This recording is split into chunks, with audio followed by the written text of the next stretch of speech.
So, as you know, I'm in Birmingham. The footballs. Family of seven's just a family of two today. Well, obviously, we get up to what adult was doing in the afternoon. Because a walk we went and visited Ozzy. About 20 minutes ago, the wife gets a wee text message for a fucking phone number from California, of all places. Apparently there was a noise complaint. What you got there? In reference to the pod. But Wrestlepalooza, all in all, wasn't really worth the hype it got. Was very, very surprised at Brock and John Cena being the first match, and at Brock winning. Match of the night definitely went to the mixed tag match. AJ proved quite well that she didn't have any ringers. I'd say she was maybe a half step slower than before, but she proved as she got into the match that she could still keep up with everybody. Getting to see everybody stealing each other's moves again, that's cool. That's cool as anything. I'm loving seeing people doing the move stealing thing again. But what you got to do, AJ Lee curb stomp, that was cool as anything. Then the fact that she made Becky tap out, I don't believe it was a bee. If it was a bee, she should have just stabbed her in a wee ginger face. I'm in Birmingham, she slagged Birmingham off. What you got to do?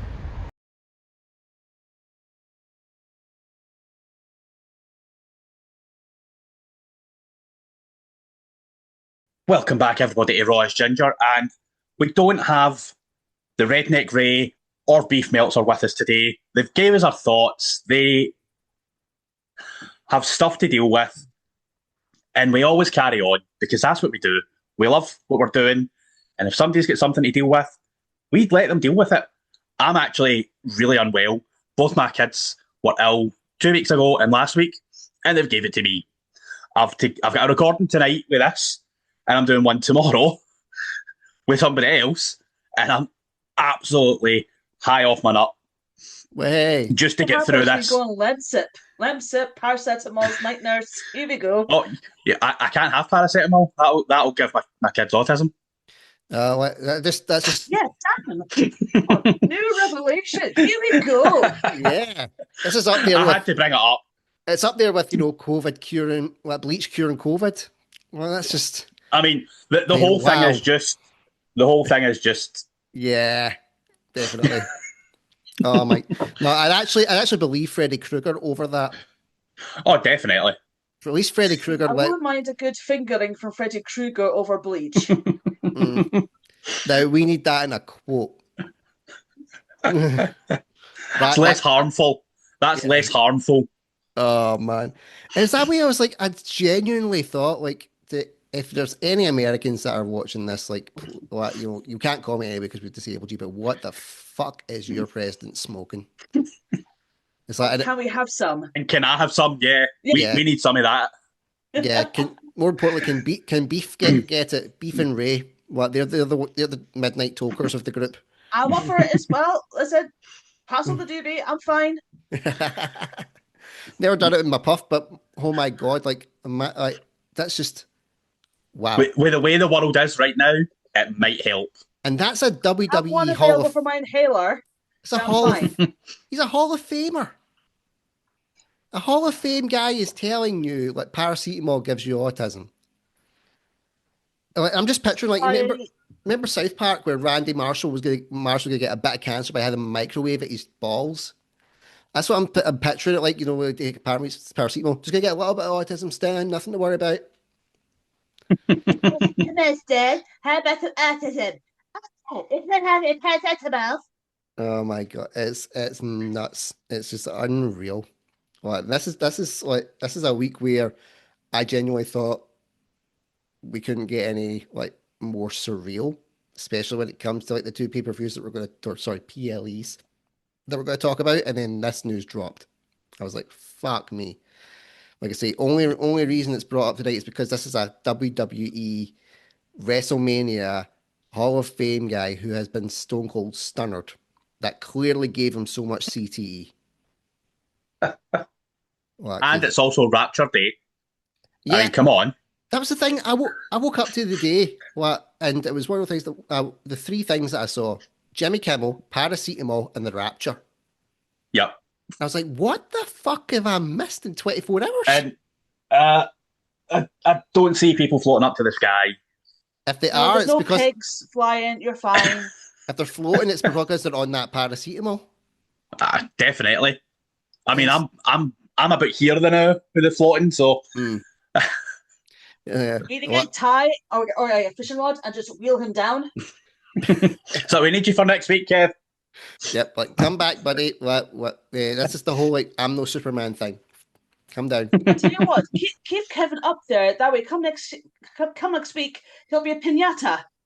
Yay! What I really want is like see Paracetamols. what I really want is see when Kev comes down. What from his slow stuff. Go back and watch this, and then go, what the fuck? I've been worse.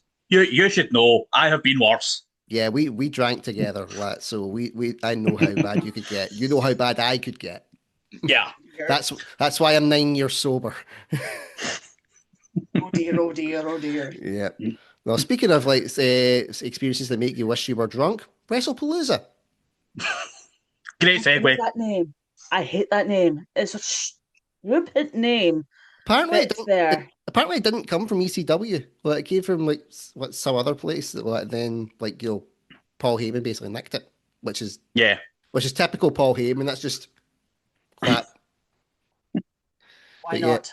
I think it's purely because like they're just digging out all the old names just because they can. And it's like, okay, let's just. And I've got a theory about that later when we talk about a certain thing that happened. Okay, right, we'll get to that. Right, so we know what Ray's thoughts were, not exactly great. ESPN, who just got them, slated them. Yep. So now we've got to get your thoughts. Debbie, what did you think of Wrestlepalooza? Right, it's there you go. Okay, so I understand there were a few matches there that were mainly selling points. CM Punk, AJ Lee, Seth Rollins, and Becky Lynch, they were selling points. I understand that. It was a good selling match, and I mean that in a sense where AJ Lee has not wrestled in the ring for a very long time. Becky Lynch was able to pull it over with some ease. There's a few hiccups I had to go for, but she did pull it off eventually. So kudos to her for doing that. It felt as if they were trying to create storylines in the future, especially with the Usos, especially from watching Raw as well. But it was just there. The only match I was actually rooting for, that I was actually quite excited about, and that was the Stephanie Vaquer Io Sky one, because I love Io Sky wrestling. She's absolutely amazing. Stephanie Vaquer, Devil's Kiss, who doesn't like that? Booker T definitely does. Definitely, he loves it. But I want to put it on my top 10 list. I would say it was okay. It's there. It's creating more storylines in the future, especially when it comes to the post matches, everything else like that. But yeah, I have nothing else to say about that. Kev?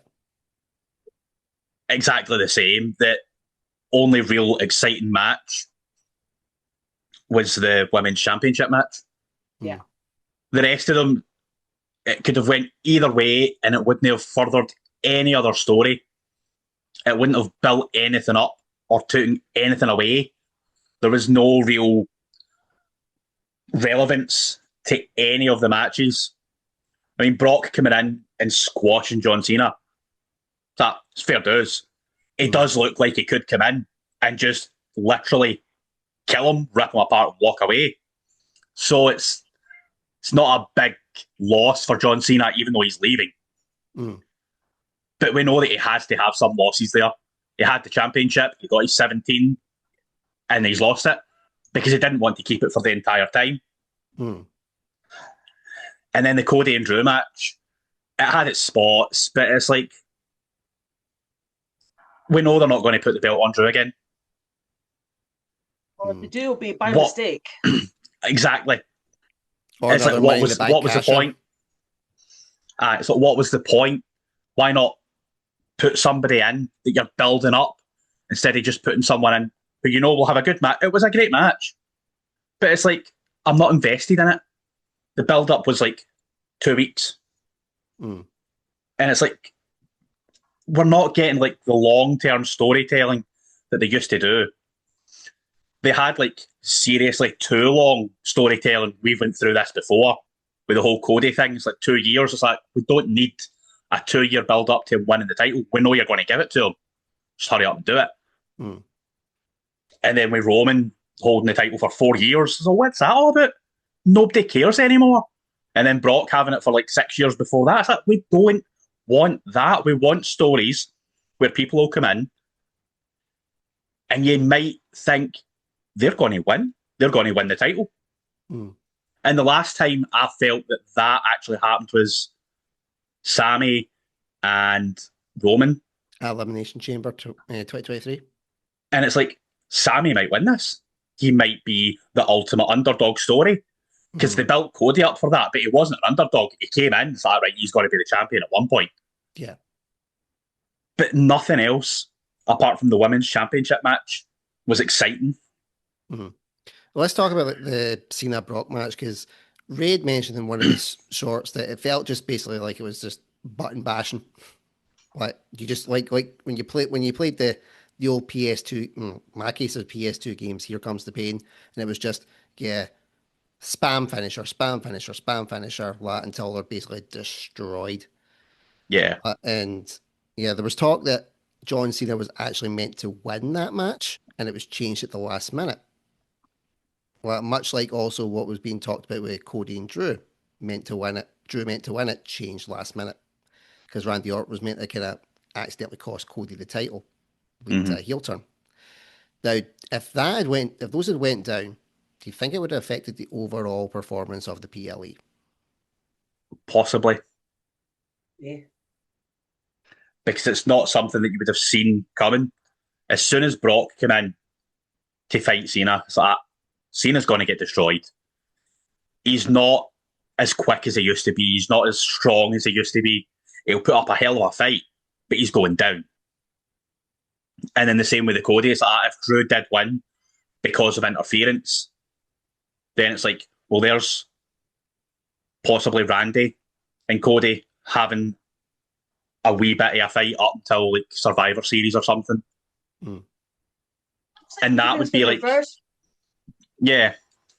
Because like, sorry to interrupt, because in the past, there was too many interferences, there was too many roll-up pins, there was too many disqualifications, and it feels like if you want to keep interest in live and keep everyone, what else has happened? There was none of that. If there was a distraction from Seth Rollins and Drew McIntyre ends up winning, that would reignite something ready for Crown Jewel. I know in Crown Jewel the whole champion versus champion thing, I understand that. But the fact, again, I'm referring this back to when I watched on Raw, they were trying to reignite it from the Hell in a Cell match they had. It's like, the only thing I remember is Cody Rhodes having a massive bruise because he's torn his pectoral, but yet you're trying to spark off something from that. They could have been more interesting, but they didn't because they need to sell to ESPN, and that's a shame. Yeah. Well, and the same deal, like if Drew had won that match, there's plenty of material that Seth and Drew could have pulled from. Both been screwed over, both had ties to Bloodline, and then Seth going, difference is I eventually got them over and you didn't. How does that feel? There's so much stuff they could have pulled from and so much material they could have got for it as well. Brock, I think the most exciting thing about that match was seeing the sign in the crowd. It's like, he shouldn't be here and we know why.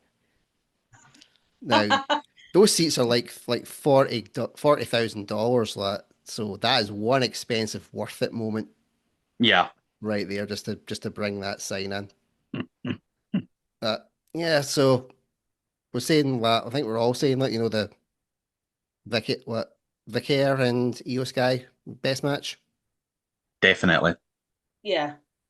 What about AJ Lee's general performance? How did you find it? We're being back first match in 10 years.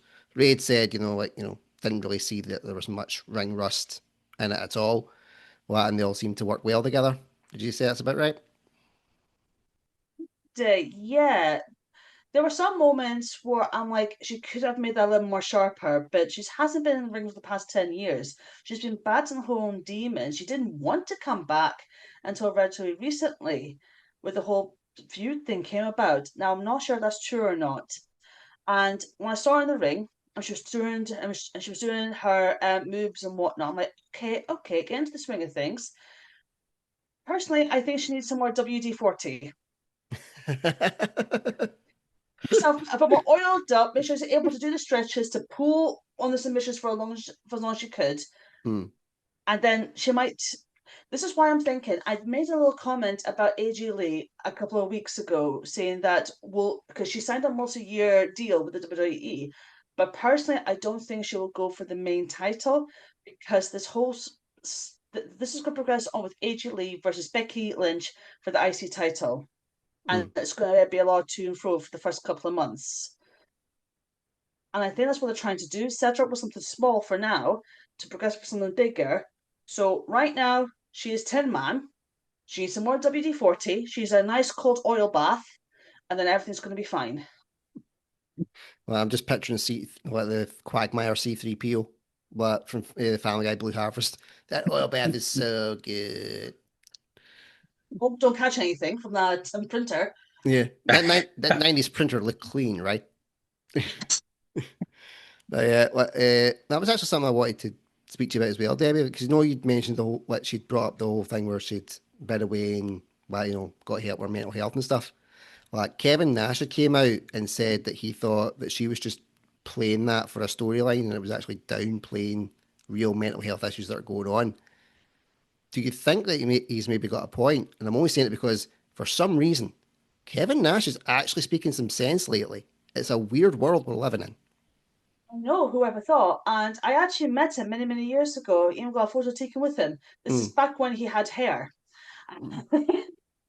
And he also made a comment about Becky Lynch being past her prime as well. And I'm like, okay, there's something going on here. He must have made sense from being the film The Longest Yard, where he took estrogen. So maybe that took it to heart.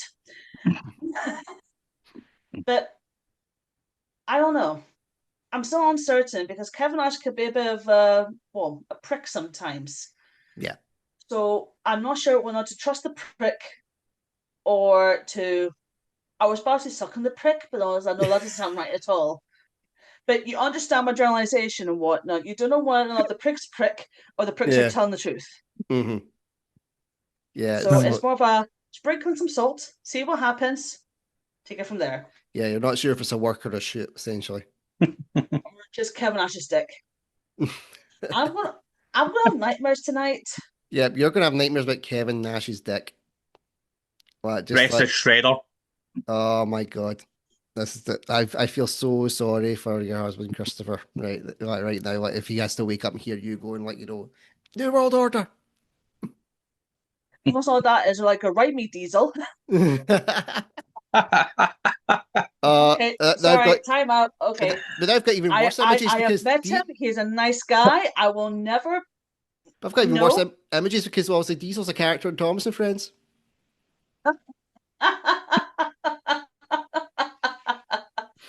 Dear, what am I putting myself in for? Now I'm going to have nightmares.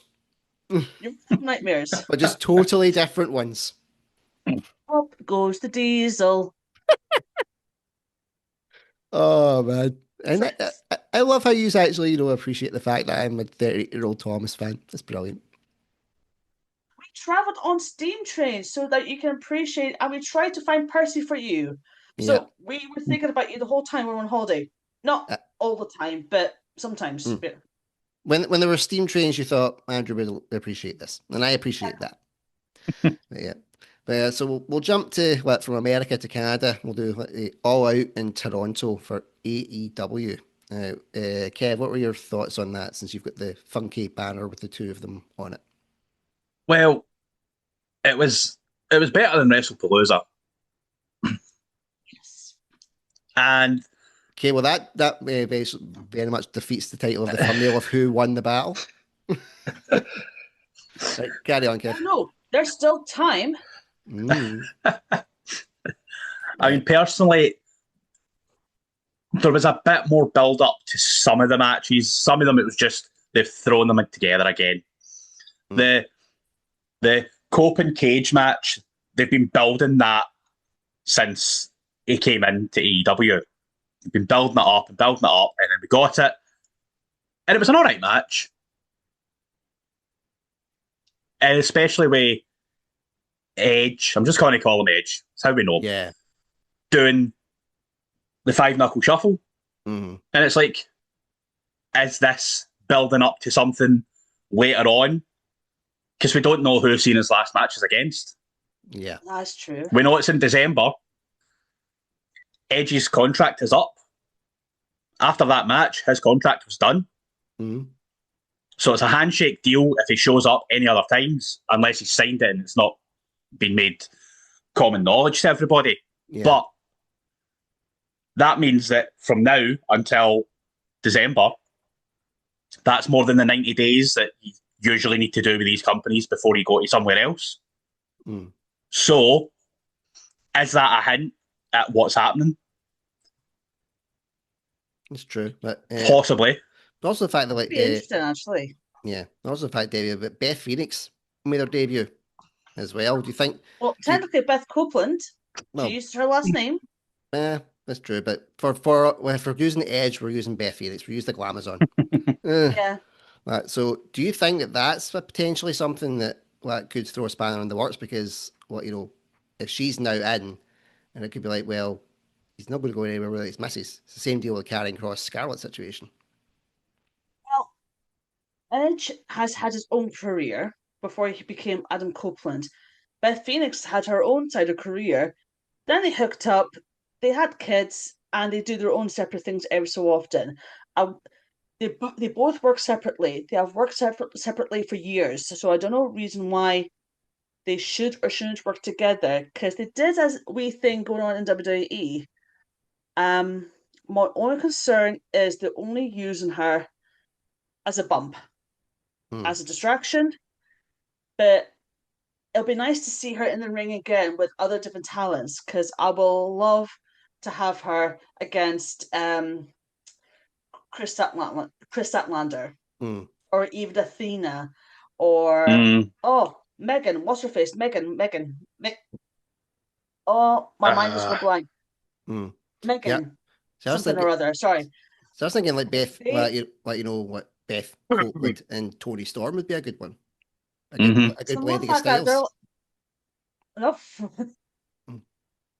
So hopefully, I'm hoping that she'll have proper matches with these women that are classified nowadays as powerhouses, as technicians, to showcase their attributes and whatnot. Will it happen? Uncertain. Could it happen? Yeah. And again, AEW once again kind of proving that they're essentially what ECW would be if they got in a budget. Because of I'm talking specifically about that MJF thumbtack. Jesus. Yeah.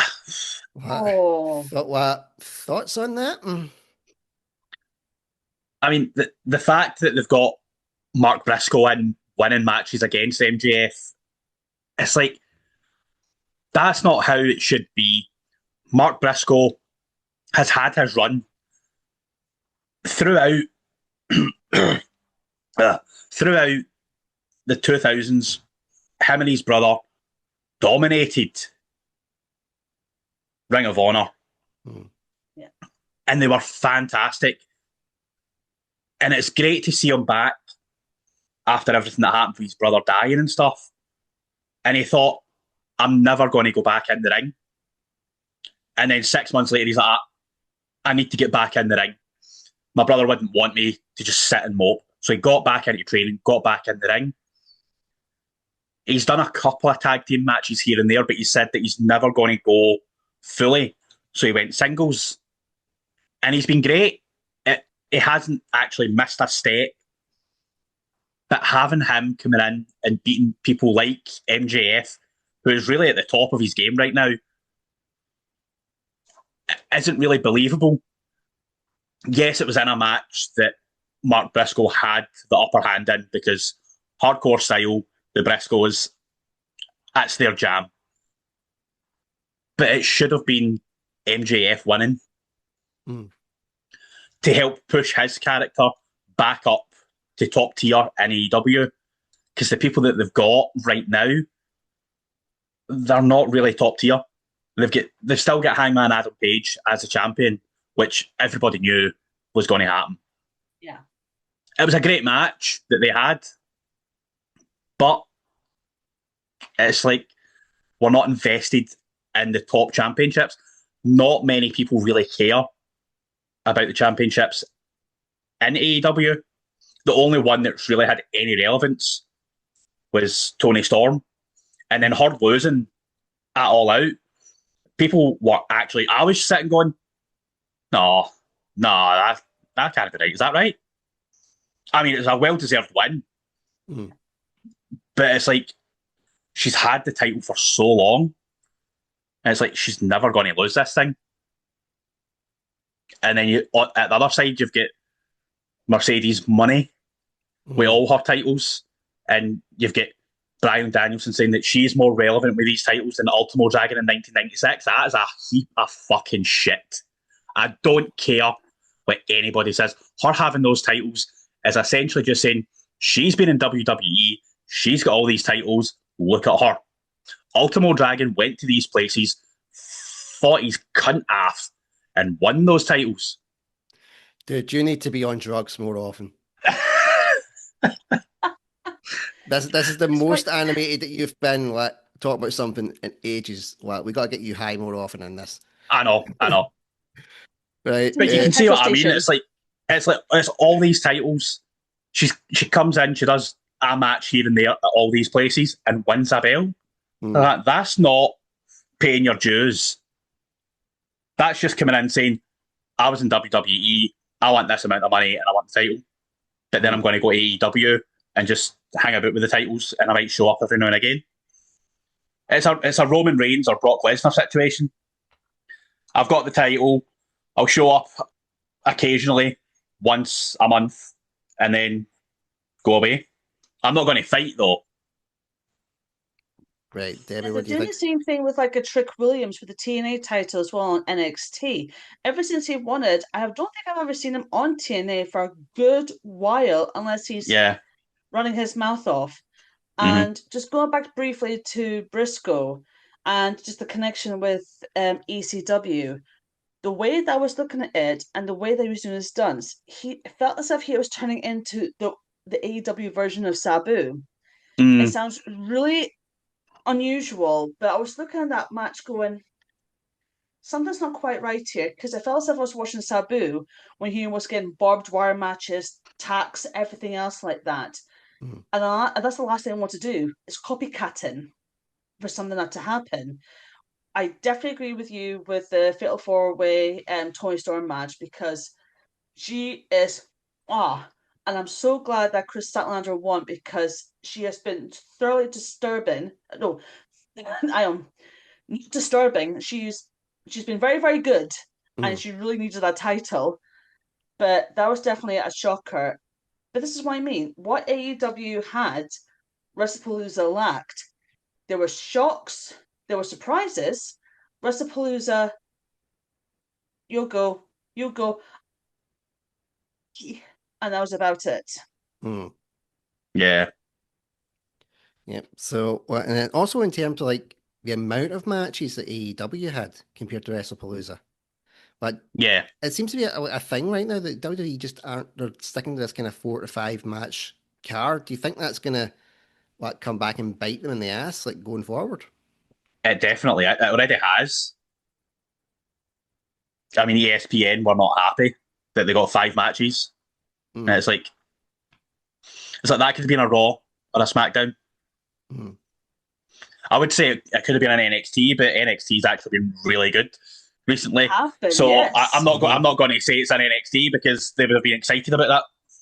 That's true. Well, there were some rumors as well about trying to get like Tiffany Stratton involved as well in that title, but because the injury that she had, they had to basically postpone everything. That's why they're doing a triple threat match I think they're going to do a Triple Crown or SmackDown. I can't remember. But that's why they've had to Yeah. postpone things because of that. I mean, because I'm so glad. It sounds really daft. I'm glad that Rhea Ripley wrestled on Raw, but when was the last time she wrestled on Raw? She's wrestled on NXT recently, but she hasn't been doing anything much. It's like you've got so many talent, so many wrestlers that you could build up story with. Give them a story, give them a rivalry, give them a love interest. When was the last time we had a wedding? Dexter Loomis and Indy Hartwell. Well, since we're talking about weddings and wives, like, we got to talk about the Stephanie McMahon thing. Right, I made a bit silence. I made a point, like, in my short, saying, like, I feel like this is just a massive look over here because of everything that's been going on lately, and trying to throw a surprise in where there was no surprises on the actual match card. But the key thing, like, I want to ask is, do you think she actually knew? Or do you think, like, it really was a shock? Because so many people are doing that, the whole meme of where you have to act surprised you're going into the Hall of Fame. She may have had inklings. Mm. And the reason I'm saying that is like, it's like whenever it's your big birthday, you're turning 30, 40, 50, 60, whatnot, and you've been invited out to a party. It's like, is this a surprise party? Is there going to be any special people there I don't know about? She may have known it was going to happen, but I realised it's going to happen so soon. Similar to a birthday party, if you're going to go for a party, I know that makes sense because I saw you the other day, didn't I? You know what I mean? It was like there was like half and half. There was half surprise, half wasn't. Hence why her face was like, oh, Yeah. There was Yeah. Right. So I think she knew that she was going in, but I didn't think she knew the announcement was coming and that it was coming from Taker. Because she's there backstage, she knows all the people that are going to be asked, and she's like, all right. Because the timing, like you said, it's like, yeah, look, yay, a Hall of Fame announcement before January, which is when they usually start. Yeah, it's usually after Royal Rumble. Yeah, maybe you get one the day before. But maybe it was like a birthday surprise that we're not aware of. There's some, like, because there was reports that, like, Stephanie knew nothing about it because she thought when Undertaker came down, it was going to be something to do with her birthday, because her birthday was around that point. But something that I seen was Shane's son tweeting, going like, Shane should be in the Hall of Fame. And that sparked some interesting debates where some people have went, on the one hand, yes, there's some memorable moments he's been part of, but would that fuel like the boy wonder ego of it? What do you guys think? Do you think it's right putting Stephanie in first? Do you think Shane should go in at all? It's difficult regarding Shane because there was at one point he wanted nothing to do with the WWE. He didn't want anything to do with it. He wanted his own life, his own space to go out and do his own adventures, his own companies, that sort of thing. And then he'll come back every 8 years to do something. Here comes the money. Because when it comes to wrestling and being part of the integral story, he was involved in the Attitude Era, the Invasion. He went away, did his own thing. He came back when his mum got tombstone by Kane. Yes, I remember that rivalry. That was actually quite epic at the time, and the electrocuting of his balls. Yes. And then he went away again. He came back. He did his whole shindig thing, a crown jewel with the Miz and Braun Strowman, and I was like, why? When you flip that over to Stephanie McMahon, she's been constant. Yeah. I mean, naturally, the first time she's actually been on TV was because The Undertaker naturally made The Undertaker induct her into the Hall of Fame. It's difficult because Stephanie's been more constant than Shane McMahon has. Wrestling-wise, he has done more, but influentially, it had to be Stephanie. You agree with that, Kev? Yeah, totally. I mean, the fact that she's going in before Vince made me chuckle a bit because, I mean, we've done the should WWE erase. Mm-hmm. I mean, I think one of them should it erase Vince? No, well, I was thinking about that. What I'm thinking instead of should they erase it, it's more can they Will they? erase? Can they? Aye. Considering like how integral he is to that company, and Yeah. everything Yeah. like, trying to erase him would be like nearly impossible. But again, future episode, take a drink. Yep. It could be something like top 10 moments of Vince you want to erase. We'd be hard pushed just to keep it at 10. When it came to the Stacy Keibler's interview for his personal assistant, that is a meme on its own. So many memes have been generated from that. It's been great. That alone is why like people will be like, yeah, keep them. And especially like Those are possibly too young to have seen it. I would say Google or YouTube it, but make sure you've got your parents' permission to do it while you're watching it. yeah, like make sure like your loving supportive dad is there to watch it with you. Older brother or sister that's seen it. Yeah, Viewers' discretion needed. I mean the one This was 20 years ago. I know. I think we've agreed that AEW like won the battle for this one, and I think it's also put the nail in the coffin with it when they came out and said that Vince McMahon was more about families than TKO. Yeah. That is something that like when you consider Vince McMahon, when he's getting praise over TKO, you know something is fucking wrong. Yep. Yeah. And I think that's a lovely note to end this episode on. Family. Yeah. Yeah. That could be another thing like top 10 incest stories that Vince either tried to push or got the go ahead with. Go for Hornswoggle and the child thing, are we? Well, last I heard, Vince didn't try and fuck him, so. Oh, That we know of. Allegedly. Allegedly. Well, we'll I cover mean, that. Yeah, this is he one for the wanted Ken fancy Shamrock and writers. Yeah. he wanted Ken Shamrock and his sister to be in Yeah. a relationship, and then Yeah. Ken's like, no. Yeah. He's like, no. That If could you keep be pushing it, I will break your neck. again. Allegedly. Allegedly. Future episode top 10 Vince incest stories. There you go. Why do I? Oh, no. We'll be pushed to keep it to 10. Images. No, Yeah, we'll be pushed to keep it to 10. Yeah. it's not that. Can you imagine the Hardys at it? Oh man, that puts a different spin on. I could slam a tornado. That's it. Kevin Nash and the Hardys. That's me. I'm ruined for tonight. Yeah, there we go. Right, well, I've completely destroyed people's dreams tonight. So, Kev and Debbie, thank you so much for coming on again and talking wrestling with me. Hopefully, we'll get to see Beef and Redneck Ray for the next one. But until then, I'll see you later. Yeah.